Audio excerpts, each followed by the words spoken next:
In her massive bedroom, Clara sat before an ornate mirror, brushing her long dark hair. She wore a silk robe, her skin glowing under the golden light that filtered through the tall glass windows. Behind her stood one of the maids, nervously folding clothes. "Why are you folding my dresses like that?" Clara snapped suddenly, her tone sharp. "Do they look like market rags to you?" The maid froze, her eyes wide. "I'm sorry, Ma. I didn't." Clara stood, towering over her. "Do you know how much that dress costs? You can't afford to buy the buttons on it." "I'm sorry, Ma," the maid stammered, trembling. Clara hissed and waved her off. "Get out of my sight before I change my mind about keeping you here." The maid bowed her head and hurried out. Clara turned back to the mirror, satisfied. She smirked slightly, admiring her reflection. She was beautiful, flawless skin, expensive taste, and an ego that filled the room like perfume. That was Clara Philip.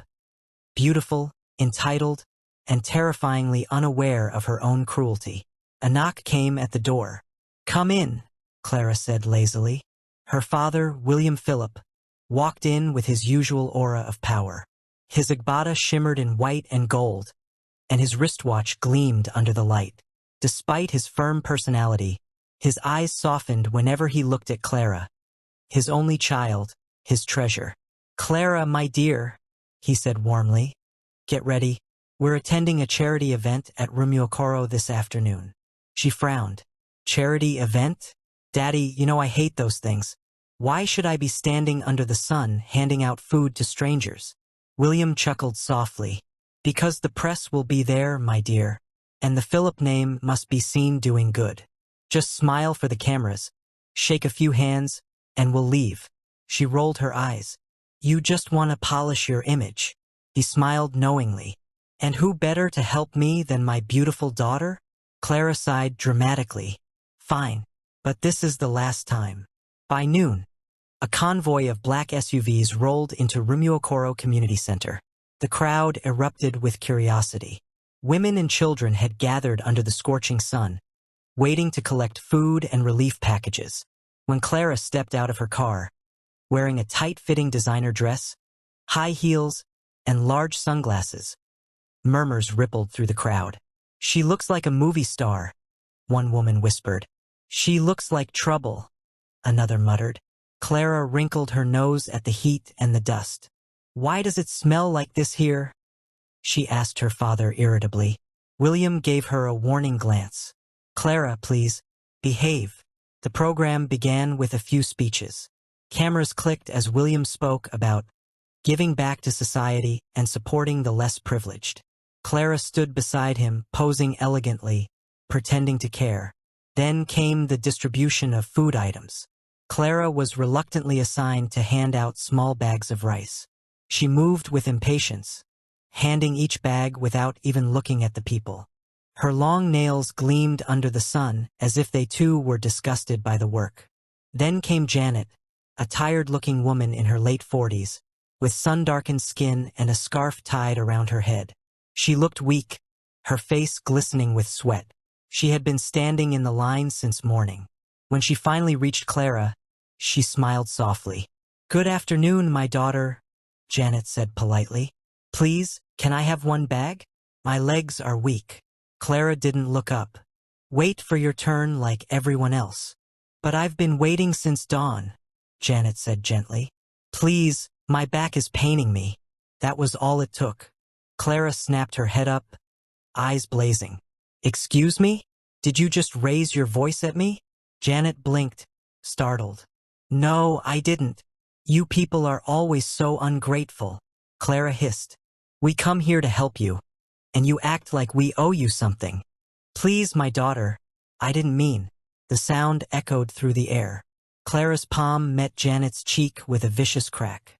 Gasps erupted from the crowd. Janet stumbled backward, clutching her face. For a moment she stood still, then her knees gave way and she collapsed. Screams filled the air. "She fainted. She's not moving." Clara froze. The blood drained from her face as chaos broke loose. William rushed forward, shouting for security. "Call an ambulance." People pulled out their phones, recording everything. Within minutes, The video of Clara Philip slapping a poor woman was everywhere. By evening, the internet was on fire. Billionaire's daughter slaps woman into coma at charity event. Clips of the incident flooded Instagram, Twitter, and WhatsApp. Hashtags like #JusticeForJanet trended across Nigeria.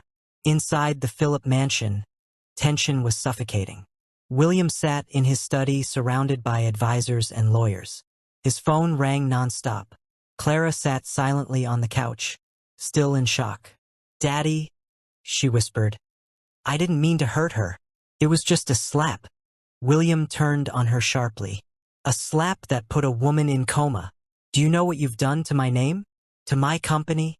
Tears filled her eyes. "I'm sorry. Sorry won't fix this mess," he said coldly.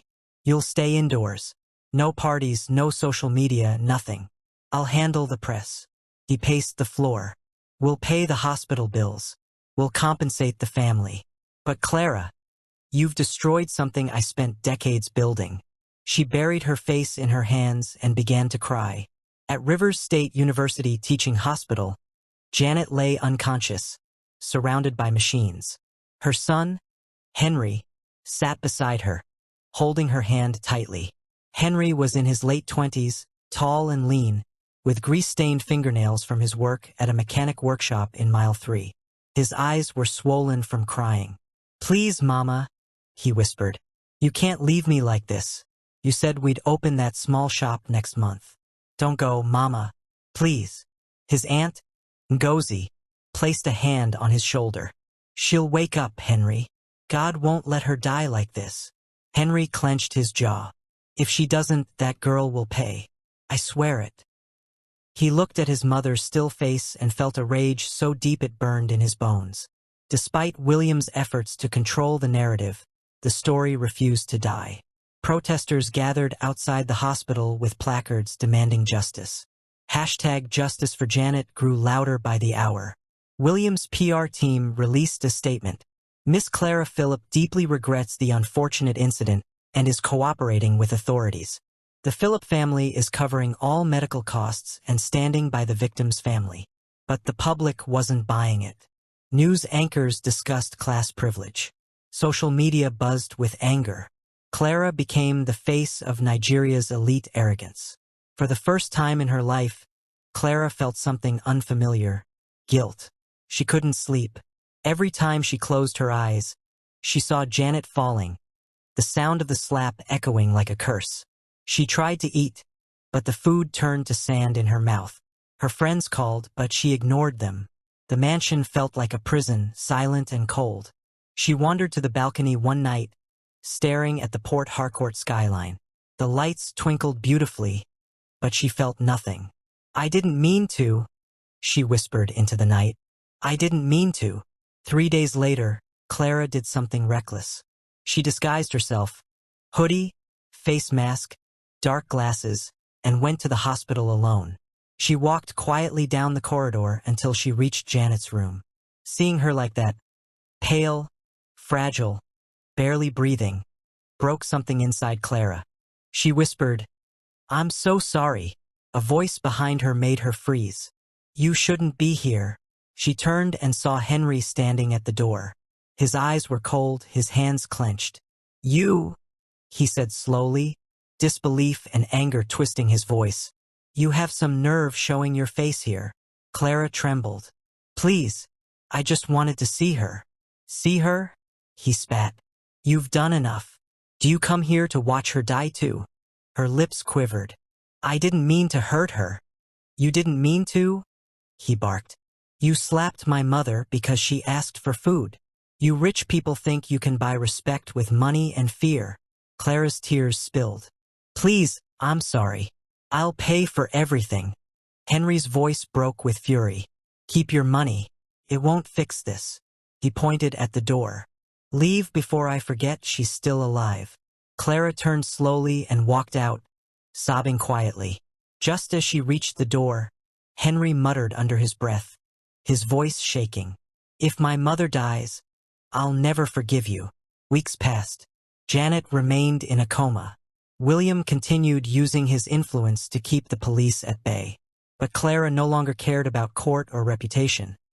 She cared only about that hospital bed and the woman on it. She began volunteering secretly at a small local clinic in Diobu, through a friend who didn't know her family background. There, she met people who had nothing. Mothers sleeping on benches beside sick children. Men working 2 jobs just to buy medicine. For the first time, Clara saw what life looked like outside the walls of privilege. And for the first time, she cried not for herself but for others. One night, the doctor called Henry into his office. "She's responding to treatment," the doctor said. "It's slow, but she's fighting. Don't give up on her yet." Henry fell to his knees, tears streaming down his face. "Thank you, Lord." He rushed back to the ward, held her hand, and whispered, "Mama, please come back. I need you." When Clara heard the news through a nurse she had befriended, she broke down in tears of relief. "Thank you, God," she whispered. "Please, let her live. That's all I ask." But deep in her heart, Clara knew this was only the beginning, because fate wasn't done with her yet. Soon, her path and Henry's would cross again, this time in ways neither of them could have imagined. William Philip sat inside his car outside the hospital, the AC humming softly. He had aged in days, his once sharp face now heavy with wrinkles of regret. He was a man who had built an empire on reputation, and now, his daughter's name dragged his to the dirt. He looked through the tinted glass at the chaos outside. Security men held back the crowd. Reporters shoved microphones at anyone who looked rich enough to speak. His heart clenched when he saw a banner with his daughter's face crossed out in red ink. He sighed deeply, rubbing his forehead. "Clara, what have you done?" he muttered. His phone buzzed, his lawyer, his PR officer, the company board. Everyone wanted a statement. Everyone wanted blood or apology. But what words could fix the wound his daughter had caused? The Philip mansion, once filled with laughter, was now a prison of echoes. The servants moved quietly. Every sound, the clink of a spoon, the shutting of a door, felt like blasphemy. Clara sat on the edge of her bed, staring at nothing. Her hair was undone. Her makeup had long since washed off. The mirror across the room reflected a stranger, her own swollen eyes and trembling lips. Her phone kept buzzing with messages from friends. "Babe, you'll be fine. Don't mind the poor people. They like drama." It was just a slap, a beg. But none of that comforted her. For the first time in her life, Clara felt something she had never known. Shame. She had been raised to see wealth as power and power as right. She remembered her mother saying once, "Never bow your head to anyone, not even life itself." And she had obeyed until now. Now all she wanted was to disappear. In the crowded male ward, Henry sat beside his mother's bed, his heart heavy with disbelief. The rhythmic beep of the monitor was the only sign that Janet was still alive. He held her hand, rough, calloused, familiar. It had been that hand that fed him, clothed him, shielded him from hunger. And now it lay limp. Henry was 27, a mechanical engineer who had graduated top of his class but struggled to find work. He was intelligent, soft-spoken, and fiercely protective of his mother. Janet had been everything to him: mother, father, friend. When he saw the video of Clara slapping her, something inside him broke. He replayed it countless times, each slap echoing louder. The arrogance in Clara's face, the crowd's shock, his mother's body hitting the ground. He clenched his fists, whispering, if she were not rich, she'd be in prison. Anger and helplessness tore through him. Yet when he looked at his mother's frail body, his heart softened. Revenge wouldn't wake her, but justice might. It happened on a Monday morning. Police officers arrived at the Philip mansion, cameras flashing behind them. Clara, still in her nightgown, froze as they read her rights. Her father protested, yelling at the officers. But William knew this was beyond his reach now.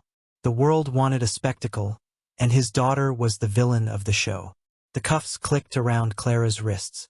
She trembled, not from the metal but from the eyes watching her. Servants, neighbors, reporters. Every camera captured her tears. In the police van, She pressed her forehead against the cold glass, watching the city blur by. The same city she had looked down on from her balcony. Now it looked down on her. The courtroom was packed. Women hissed as Clara entered, escorted by police. Reporters scribbled. The judge watched silently from his bench. Henry sat at the back, his eyes cold and tired. The prosecutor spoke first, voice sharp as a blade. "Your Honor, this is not just an assault case. This is an example of how the rich believe they can trample on the poor." William Philip sat beside his lawyer, shoulders hunched. He wanted to stand, to apologize, to shield his daughter, but he knew the world wouldn't let him. When Clara was asked to speak, her voice was barely a whisper. "I didn't mean to hurt her," she said, eyes glistening. "It was a mistake. I lost my temper." The courtroom murmured. The judge's face remained expressionless. Henry's fists tightened. He wanted to shout, "You nearly killed her." But when he saw her trembling hands, something strange flickered in him. Pity. The judge postponed the sentencing, saying the case would resume once Janet's condition was known. Weeks passed. Janet remained in a coma. The media storm quieted, but Clara's guilt grew louder each day. She couldn't sleep. Every night, she heard the echo of that slap. The sound of Janet hitting the ground haunted her dreams. William tried to comfort her. "You will make amends, Clara. You're still my daughter." But Clara shook her head. "You raised me to think people were beneath me. That's why this happened." Her words cut deep. For the first time, William Philip felt the weight of his own pride, the legacy he had passed down like poison. He didn't respond. He just stood, silently grieving the daughter he had created. One evening, Clara disguised herself. Hoodie, mask, and dark glasses, and went to the hospital. She told the nurse she was a relative. The nurse looked at her suspiciously but allowed her in. Inside, Janet's room smelled of disinfectant and loneliness. Machines beeped softly. Clara stood by the bed, staring at the woman who had changed her life. "Ma," she whispered, voice trembling. "I'm sorry. I don't even know how to say it. I was foolish. I thought the world revolved around me." Tears streamed down her face, falling onto the blanket. Then she heard a sharp voice behind her. "What are you doing here?" She turned. Henry stood at the doorway, eyes blazing. He stepped forward, jaw tight. "How dare you come here? Haven't you done enough?" Clara froze. "I just wanted to see her. Please, see her." Henry snapped. "You put her here. She might never wake up." Clara's lips quivered. "I know. I just wanted to apologize." Henry's voice broke. "Apology won't fix her brain. It won't bring back her laughter." He turned away, breathing hard. Clara wanted to speak, to explain, but there were no words left. She simply said, "I wish it were me instead." Then she left, her tears mixing with the rain outside. Henry watched her go, torn between hatred and confusion. The image of her crying lingered in his mind, against his will. Days turned into weeks. Then, one morning, the nurse called Henry in a rush. "She's awake." Henry's heart stopped. He ran down the hall, breathless. When he entered the room, Janet's eyes fluttered open, confused but alive. "Henry?" she whispered, voice weak. He grabbed her hand, sobbing. "Mummy, it's me. You're back." Tears streamed down his face as he kissed her fingers. Janet smiled faintly, though pain shadowed her eyes. When she could finally speak, she asked softly, "Where's the young lady?" Henry stiffened. "Don't mention her, Mama.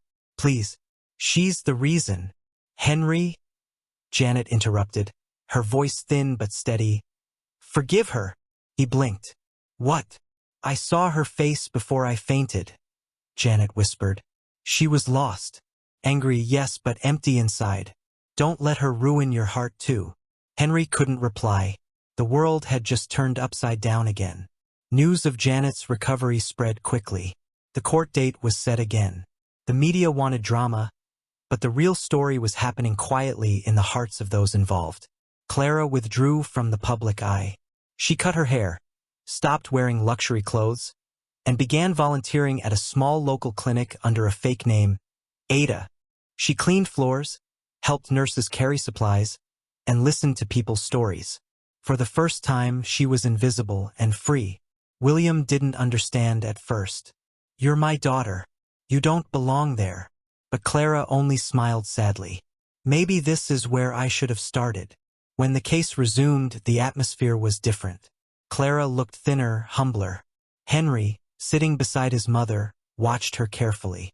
The judge asked Janet if she wished to press charges. Janet stood slowly, supported by Henry. The room fell silent. "Your lordship," she began softly. "I forgive her." Gasps filled the room.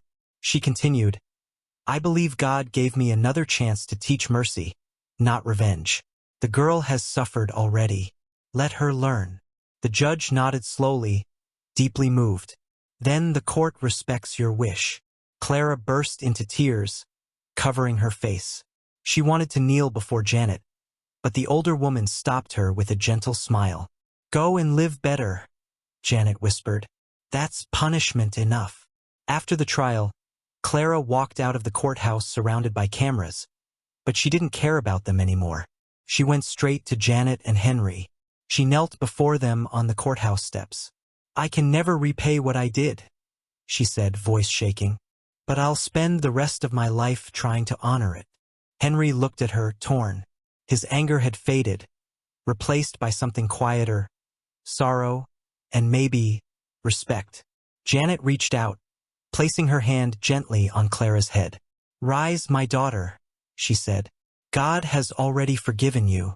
Don't waste it." William watched from a distance, tears in his eyes. For years, he had believed money could buy peace, power could silence pain. But that day, he saw what true strength looked like. An old woman forgiving the one who almost killed her. When they returned home, William told Clara, "You've made me see the world differently. Maybe I failed you by giving you everything except compassion." Clara hugged him, whispering, "We can both start over, Daddy." Months later, Clara continued working at the clinic. Henry sometimes visited with his mother for checkups. Their conversations were awkward at first, polite smiles, brief words.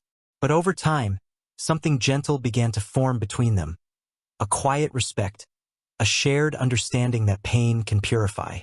One evening, Clara stood on her balcony again. But this time, she wasn't wearing gold or silk. She wore a simple t-shirt. She looked out at the Port Harcourt skyline, her tears no longer bitter, but healing. She whispered, "Thank you, Janet, for saving me when I didn't deserve it."